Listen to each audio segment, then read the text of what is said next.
Sa ibang balita, palala ng palala ang paglaganap ng text scams kahit meron ng SIM registration law. Babala pa ng isang grupo baka magamit ito sa 2025 elections. Nasa frontline ng balitang yan, si Gio Robles. Isa ka ba sa mga naiinis sa dami ng natatanggap mong text message sa mga cellphone number na hindi mo naman kilala? Meron kung ano-ano ang inaalok. Yung iba naman, sinasabing nanalo ka sa kung ano-anong pa-contest. At ang bago pang estilo ngayon ng mga scammer, alam na ang pangalan mo. Sabi nga ng isang eksperto, mas tumalino na ngayon ang mga mambubudol. Nakakapagpadala na rin yung mga scammers ng mensahe under the name of reputable entities such as banking institutions, e-wallet platforms, etc. Ang isa pa raw teknik ngayon ng mga scammer para madaling makapambiktima, kunwaring nagbibigay ng mga free ticket o voucher. O di kaya naman, may nakalagay na tracking code ng ide-deliver na parcel kuno para lang magmukha silang legit.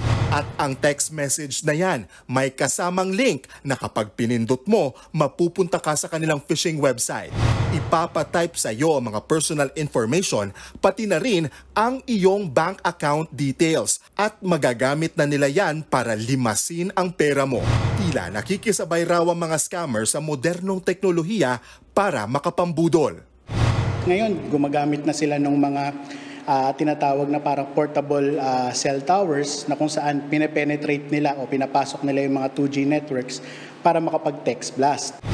Kung ang digital advocates ang tatanungin, hindi napigilan ng SIM registration law ang paglaganap ng mga text scam mula ng isa batas ito noong 2022. Well, actually, mas malala ngayon yung prevalence ng mga text scam. Talagang naobserbahan natin na mas marami pa nga yung nabibiktima. Una nang sinabi ng Department of Information and Communications Technology o DICT na mas pahirapan ngayon ang paghabol sa mga text scammer. Isinusulong na rin ng ilang grupo ang pag-amyenda sa SIM registration law at pagpataw ng mas mabigat na parusa sa mga mahuhuli. Nababahala rin ang mga eksperto na magamit sa 2025 elections ang mga text scam. Kaya payo nito sa gobyerno.